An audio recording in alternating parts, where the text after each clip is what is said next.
तो अक्सर ऐसा कहा जाता है कि कोई कैरेक्टर कितना ज्यादा पावरफुल है इस बात का पता उसे देखकर ही लग जाता है। लेकिन जो भी लोग ऐसा मानते हैं, हम उन सभी के भ्रम को आज तोड़ने आए हैं, क्योंकि आज हम आपको बताने आए हैं एनिमे की दुनिया के 10 सबसे ओवर पावर्ड कैरेक्टर्स के बारे में। ओवर पावर्ड कैरेक्टर्स बेसिकली वो कैरेक्टर्स होते हैं जो कि जितने पावरफुल दिखते हैं वो एक्चुअल में उससे भी ज्यादा पावरफुल होते हैं। एंड अगर कभी उन्हें जरूरत पड़े तो वो अपनी लिमिट्स को पुश करके ऐसे ऐसे काम भी कर जाते हैं जिसके बारे में दूसरे सोच भी नहीं सकते हैं। तो आज आप इस वीडियो को पूरा तक देखते रहिए, क्योंकि आज मैं आपको बताने वाला हूँ एनिमे की दुनिया के 10 सबसे ओवर पावर्ड कैरेक्टर्स के बारे में। तो अगर आप में से कोई हमारे चैनल को पहली बार देख रहा है तो आप जल्दी से हमारे चैनल को सब्सक्राइब कर लीजिए एंड सब्सक्राइब बटन के बगल के बेल आइकन को भी ऑल पर सेट कर लीजिए, ताकि इस चैनल की सारी लेटेस्ट वीडियोस को आप सबसे पहले देख सके। और अगर आपको ये वीडियो पसंद आती है तो आप इस वीडियो को लाइक जरूर करना, और वीडियो में बताए गए सभी कैरेक्टर्स में से आपका फेवरेट कैरेक्टर कौन सा है आप उसका नाम कमेंट्स के अंदर जरूर बताना। तो फिर आइए अब हम बिना किसी देरी के आज की इस कमाल की वीडियो को स्टार्ट करते हैं।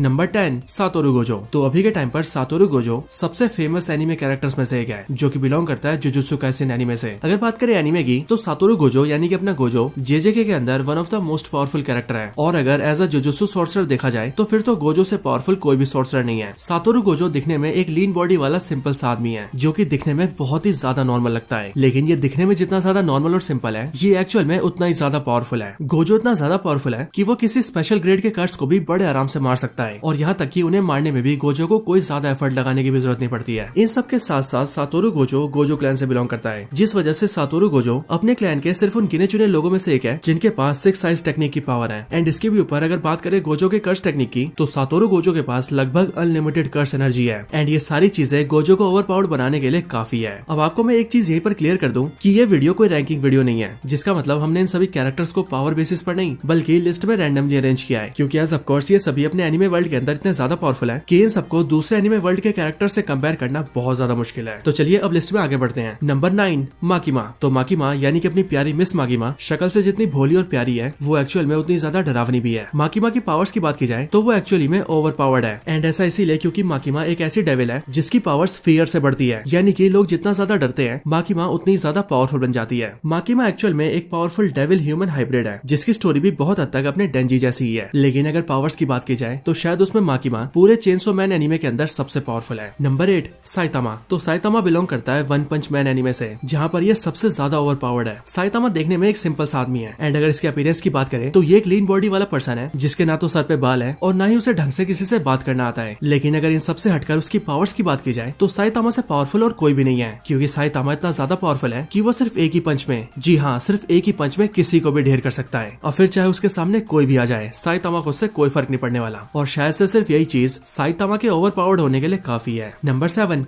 वांगलिंग। तो वांगलिंग बिलोंग करता है the daily life of the immortal king anime series से, जो कि सही में काफी कमाल की एनिमे सीरीज है, और ये वांगलिंग इसी एनिमे सीरीज का मेन कैरेक्टर है। वांगलिंग अपनी पूरी एनिमे सीरीज के अंदर बहुत ही ज्यादा ओवर पावर्ड है, क्योंकि इसकी पावर्स इतनी ज्यादा है जिसका अंदाजा भी नहीं लगाया जा सकता। वांगलिंग बेसिकली एंशिएंट टाइम के एक इमॉर्टल एम्परर का रीइंकार्नेशन है, जिस वजह से वांगलिंग के अंदर ऐसी पावर्स है जो कि इसके कंट्रोल से भी बाहर है। एंड अगर हम इसकी पावर्स की बात करें तो ये telekinesis, telepathy, magic manipulation and इसी तरह की सारी पावर्स को होल्ड करता है। एंड अपनी इन सारी पावर्स की वजह से ये वांगलिंग लिटरली इमॉर्टल है। Number 6, Eren Yeager. तो Eren Yeager Attack on Titan series का मेन कैरेक्टर है, एंड इसीलिए ये ना सिर्फ बहुत ज्यादा ओवर पावर्ड है बल्कि ये बहुत ज्यादा पॉपुलर भी है। Attack on Titan anime world के अंदर जो ताकत सबसे बड़ी है वो है टाइटन पावर, और उसमें भी स्पेशली फाउंडिंग टाइटन की पावर। एंड जिसके पास भी फाउंडिंग टाइटन की पावर्स होती है वो अटैक ऑन टाइटन सीरीज के अंदर कुछ भी कर सकता है, विच मींस वो लिटरली पूरे एनिमे वर्ल्ड का गॉड बन जाता है। एंड अपने एरन येगर के पास इसी फाउंडिंग टाइटन के साथ साथ अटैक टाइटन और वॉर हैमर टाइटन की भी पावर्स है। एंड इसीलिए अपनी इन सारी टाइटन पावर्स की वजह से एरन येगर अपने एनिमे वर्ल्ड में लिटरली कुछ भी कर सकता है, विच मींस एरन बहुत ज्यादा ओवर पावर्ड है। नंबर 5, संग जिनवू। तो संग जिनवू एक जिनवू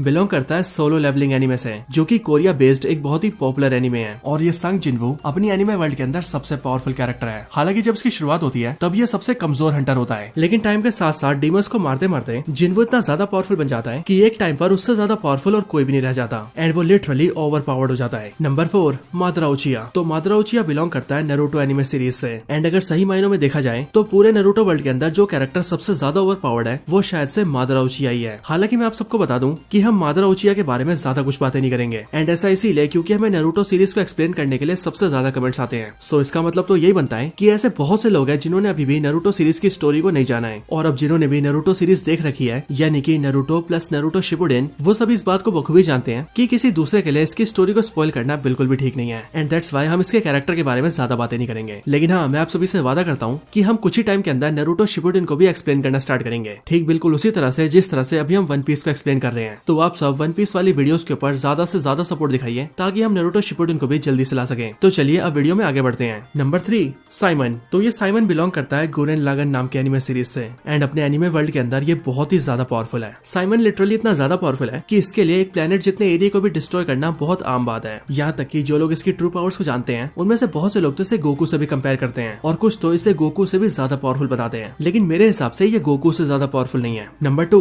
मॉब। तो मॉब यानी कि Shigeo Kageyama Mob Psycho 100 anime series का मेन कैरेक्टर है, यानी कि प्रोटैगोनिस्ट, एंड मेन कैरेक्टर होने के साथ साथ ये उस सीरीज का सबसे ओवर पावर्ड कैरेक्टर भी है। मॉब का अपीयरेंस बहुत ही सिंपल है क्योंकि ये देखने में सिर्फ एक छोटे बच्चे जैसा है, लेकिन ये मॉब एक्चुअल में इतना ज्यादा पावरफुल है कि ये अपने वर्ल्ड के अंदर जो चाहे वो कर सकता है। फिर चाहे इसे टेलीपैथी करनी हो, टेलीकिनेसिस करनी हो, या फिर किसी पर साइकिक अटैक्स क्यों ना करने हो, ये सब कुछ कर सकता है, एंड इसीलिए ये इतना ज्यादा ओवर पावर्ड है। Number 1, Goku. तो अगर बात करें ड्रैगन बॉल एनिमे सीरीज के पावरफुल कैरेक्टर्स की, तो उसमें ऐसे कई नाम सामने आ जाएंगे जो कि गोकू से ज्यादा पावरफुल हो, लेकिन यहाँ बात पावरफुल की नहीं बल्कि ओवर पावर्ड की हो रही है, एंड इसीलिए उसमें गोकू का नाम सबसे पहले आता है। गोकू एक सेन है, जिस वजह से वो वैसे ही यूनिवर्स के सबसे पावरफुल बीइंग्स में से एक है, लेकिन गोकू ने खुद की ट्रेनिंग कर करके खुद को इतना ज्यादा पावरफुल बना लिया है कि उसकी पावर्स एक्चुअल में लिमिटलेस हो चुकी है। इसके भी ऊपर गोकू जितनी भी फाइट्स करता है, उन सभी फाइट्स के बाद गोकू की पावर्स और भी ज्यादा बढ़ती जाती है, एंड इसीलिए गोकू एक्चुअल में एक ओवर पावर्ड एनिमे कैरेक्टर है। तो दोस्तों यही थी video top 10 over powered anime characters के ऊपर। आप सभी को ये वीडियो कैसी लगी मुझे कमेंट्स के अंदर जरूर बताएं, एंड अगर आप सभी का कोई और रिकमेंडेशन हो तो आप वो भी मुझे कमेंट्स के अंदर बता सकते हैं। वीडियो पसंद आई हो तो इसे लाइक करें, चैनल को सब्सक्राइब नहीं किया तो भी कभी सब्सक्राइब करें, वीडियो को शेयर करना चाहते हैं तो ज्यादा से ज्यादा शेयर करें, एंड आप सभी इसी तरह से हंसते और मुस्कुराते रहें। मैं मिलता हूँ आपसे ऐसी किसी और बेहतरीन वीडियो में, तब तक के लिए गुड बाय।